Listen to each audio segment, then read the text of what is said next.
বাইচি কন্যা পর্ব ২১ লিখেছেন জান্নাতুল নাইমা। ১ মাস পর পাঁচফোড়ন গৃহে এখন চরম বিপর্যস্ত অবস্থা। রোজ নিয়ম করে কোলাহল শুনতে পাওয়া যায়। কখনো কখনো জমিদারের ছোট গিন্নির ক্রন্দনধ্বনিও শুনতে পাওয়া যায় সুস্পষ্টভাবে। তার আহাজারিতে ব্যথিত হয় সকল মায়ের মন। কখনো অঙ্গনের ভাঙচুর, চিৎকার, চেঁচামেচি, কখনো বা হাহাকার ভেসে বেড়ায় গৃহের আনাচে কানাচে। আবার কখনো পলাশ চৌধুরীর অশ্রাব্য গালিগালাজও শোনা যায়। ছোট ভাইয়ের করুণ দশায় তার মাঝে বিন্দু পরিমাণ আফসোস তো খুঁজে পাওয়াই যায় না।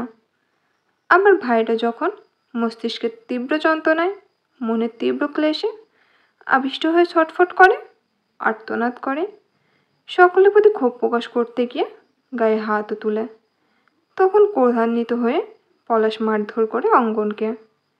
বড় ভাই পল্লব আর অলিওল যেদিন বাড়ি থাকে সেদিন রক্ষা পায় অঙ্গন, কিন্তু যেদিন তারা বাড়ি থাকে না সেদিন একদম রক্তারক্তি করে আধমরা করে কক্ষে আটকে রাখে।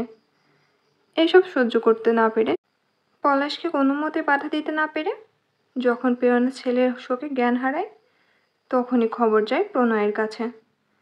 একমাত্র প্রণয় প্রতিবাদ করে পলাশের সঙ্গে। গত দিনগুলোতে প্রণয় কম চেষ্টা করেনি। শহরের বড় বড় মনোরোগ বিশেষজ্ঞদের সহায়তা নিয়েছে। চিকিৎসা চলছে অঙ্গনের, তবুও আশানুরূপ ফল পাওয়া যাচ্ছে না। দিনের পর দিন অঙ্গনের পাগলামো যেন বেড়েই চলেছে। অঙ্গনের ভবিষ্যৎ চিন্তা করতে করতে প্রেরণা কেমন অস্বাভাবিক হয়ে যাচ্ছে। এমন অবস্থায় অরুণা প্রেরণাকে বলল, ছোট বউ, প্রণয়ের থেকে তো সবটাই শুনেছিস। অঙ্গন সেই কিশোর বয়স থেকে রোমানাকে ভালোবাসতো, কিন্তু রোমানা প্রণয়কে ভালোবাসতে বলো সে নিজের মনের কথা গোপন রেখেছে। রোমানার সুখ চাইছে, কিন্তু মেয়েটার মৃত্যুতে সব উলটপালট হয়ে গেল। এই ছেলের চিন্তায় আমার ঘুম আসে না রে। অনেক চিন্তা ভাবনা করে দেখলাম অঙ্গনকে বিয়ে করানো উচিত। মনমরা হয়ে পালঙ্কে বসেছিল প্রেরণা। হঠাৎ অরুণা পাশে এসে বসে এমন কথা বলায় কিঞ্চিত বিচলিত হলো প্রেরণা। অরুণার দিকে অসহায় দৃষ্টি নিক্ষেপ করে ডুকরে উঠে বলল, আমার ছেলেটাকে কেউ মেয়ে দেবে না আপা। আমার এমন সুন্দর সভ্য ছেলেটার জীবনে কার কুনজর পড়ল? আমার হীরার টুকরা ছেলে, আমার অঙ্গনটার কি হয়ে গেল? বাঁধ ভাঙা কান্নায় ভেঙে পড়ল প্রেরণা। অরুণা তাকে সান্ত্বনা দিয়ে বলল, কাঁদিস না, কাঁদিস না। আমাদের এত দুর্দিন আসে নাই যে এ বাড়ির ছেলেদের জন্য পাত্রীর অভাব পড়বে। কিন্তু আমার রঙ্গন কি স্বাভাবিক হবে? আমার কলিজাটা কি আগের মতো সুন্দর হাসি দিয়ে আবারও আমার বুকে শান্তি দিবে? আম্মা বলে ডাকতে ডাকতে ঘরে এসে আমার কোলে মাথা রাখবে? সব হবে। আগে তুই মত দে। বিয়ে করালে সত্যি আমার রঙ্গন ঠিক হবে আপা? সব ঠিক হবে। তার জন্য লাগবে একজন রূপবতী মেয়ের সান্নিধ্য। মনে রাখিস, নারীর সান্নিধ্য পেলে পুরুষ মহাপুরুষ হয়ে যায়। আমাদের অঙ্গনের জন্য একটা রূপের সমুদ্র নিয়ে আসবো আমি, দেখিস। যার সান্নিধ্য পেলে রোমানাকে ভুলে যাবে অঙ্গন। প্রেরণার চোখ মুখ উজ্জ্বল হয়ে উঠল। চকচকে দৃষ্টি জোড়ায় ভেসে উঠল অরুণার প্রতি অগাধ ভরসা। সেই ভরসাতে প্রেরণা অনুমতি দিল। তবে তাই হোক আপা, তাই হোক। বাইজি গৃহ। হাতাহীন কৃষ্ণবর্ণীয় ব্লাউজের সঙ্গে পাতলা একটি শাড়ি পরে পলাশের সামনে এসে দাঁড়ালো মান্নাত বাইজি।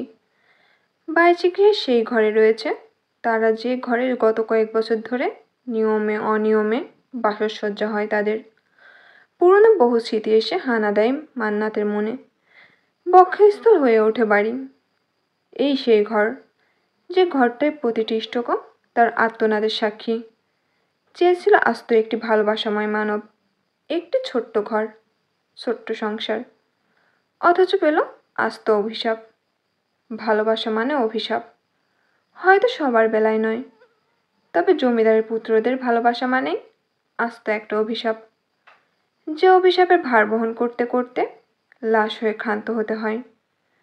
তবে জীবিত লাশের সংখ্যাই বেশি, আর জীবিত লাশগুলোর যন্ত্রণার বেশ প্রখর। দীর্ঘশ্বাস ছেড়ে কক্ষের দরজা লাগালো মান্নাত। পলাশ চৌধুরী তখন বেশ আয়েসি ভঙ্গিতে উদ্দাম শরীরে শুয়ে আছে বিছানায়। নাবিল কিঞ্চিত নিচ থেকে প্যান্ট পরায়, নগ্ন বুক থেকে উদর অব্দি পুরোটাই সুস্পষ্ট চোখে ধরা দিল। তার শ্যামবর্ণীয় সুঠাম দেহে লোমশ ভর্তি বুকে এক নজর তাকাতেই দৃষ্টিনন্ত করে ফেলল মান্নাত। এক ঢোক গিলে ধীর পায়ে এগিয়ে যেতেই বিশ্রী হেসে হ্যাঁচকা টান দিয়ে মান্নাতকে নিজের বুকে আছড়ে ফেলল পলাশ। মুহূর্তে বাইজির শরীর থেকে শাড়িটি খুলে বুকে মুখ ঢুকিয়ে লম্বা করে শ্বাস নিতে শুরু করলো। আচমকা মান্নাতকে শূন্যে তুলে ঘুরিয়ে বিছানায় ফেলে নিজের বিশাল দেহটি দিয়ে আষ্টে পিষ্টে জড়িয়ে ধরল। প্রচণ্ড ক্ষিপ্ত স্বরে বলে উঠল, তোকে আমি বলেছিলাম ছল করে চতুরতা করে নূরকে আমার কাছে নিয়ে আসতে। তুই আমার কথা রাখিসনি তুই আমার কথা।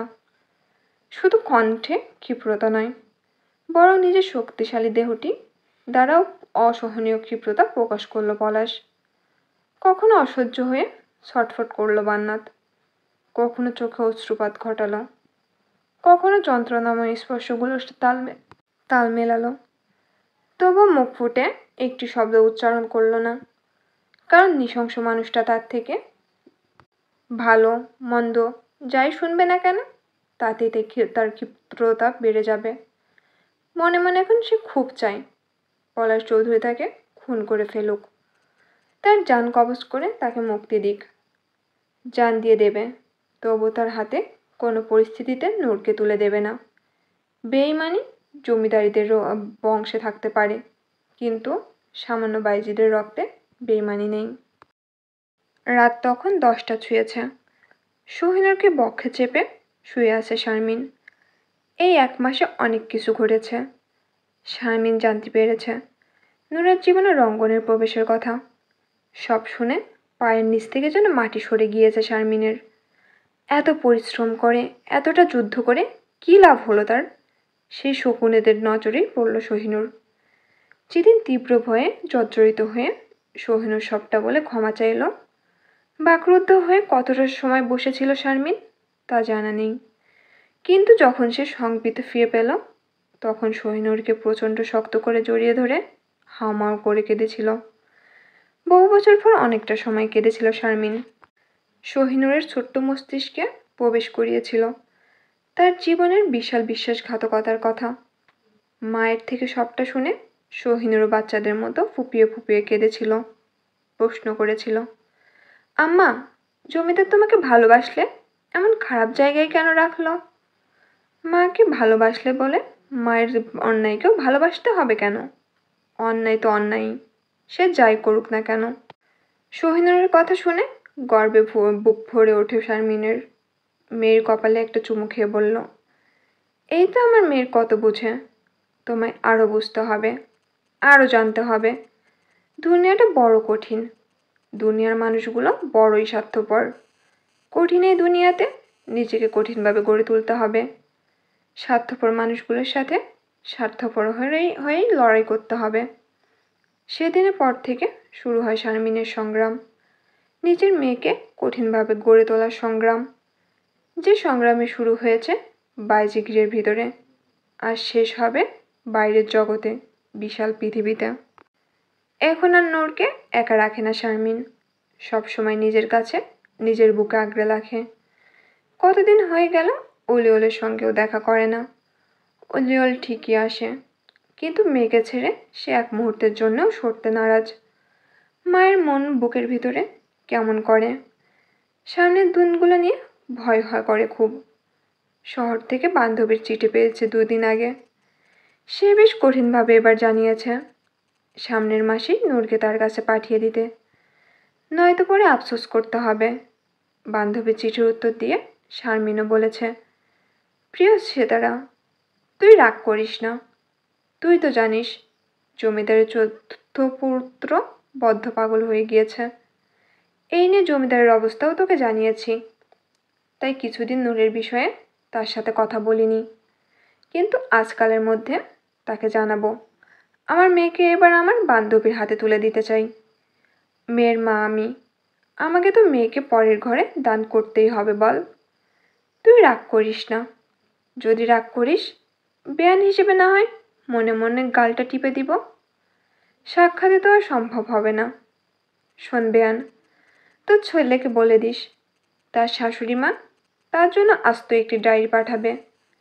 সেখানে একটি অক্ষর না পেলেও নিজের মতন করে অক্ষর দিয়ে শব্দ বুনে নেবে। ভালোবাসা মাখিয়ে বাক্য তৈরি করতে পারবে, যা কখনো নিঃশেষ হবে না। মানুষ নশ্বর, কিন্তু তাদের সৃষ্টিগুলো অবিনশ্বর। আমি আস্ত এক ডায়েরি দিলাম, তাকে আস্ত ভালোবাসা বুনে নিতে বলিস। আর হ্যাঁ, মেয়েটাকে কখনো এই ব্যাপারে জানাসনি।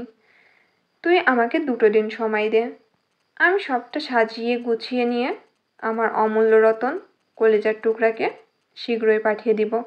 ভালো থাকিস। চিঠির অপেক্ষায় থাকব। শারমিন শাইলা। জরুরি তলবে প্রণয় কোয়ার্টারে এসে হাজির হলো রঙ্গন। প্রণয় অত্যন্ত গুরুগম্ভীর ভাব নিয়ে বসে আছে সোফায়।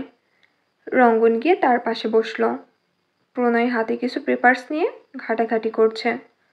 রঙ্গন অনুমান করল তার কোনো পেশেন্টের কাগজপত্র এগুলো, হয়তো অঙ্গনেরই হবে, তাই সেদিকে মাথা ঘামালো না।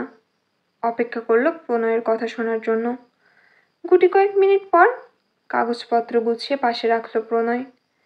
পিঠ এলিয়ে এক পায়ের উপর আরেক পা তুলে বেশ আয়েসি ভঙ্গিতেও বসল। দৃষ্টি উপরের দিকে স্থির করে তর্জনী আঙুল দ্বারা ভুরু চুলকাতে চুলকাতে প্রশ্ন করল, বাইজির মেয়েটার কি খবর? রাত দুপুরে এখনো দেখা হয়? রঙ্গন কিঞ্চিত অবাক হলো, পরক্ষণে মৃদু হেসে বলল, না ভাইয়া, ওর সঙ্গে শেষ দেখা হয়েছিল তোমার জন্মদিনের দিন, তারপর আর হয়নি। কেন? ও চায়নি তার জন্য। ওষ্ঠাকোণে দুর্বিদ্ধ হাসির দেখা মিলল প্রণয়ের।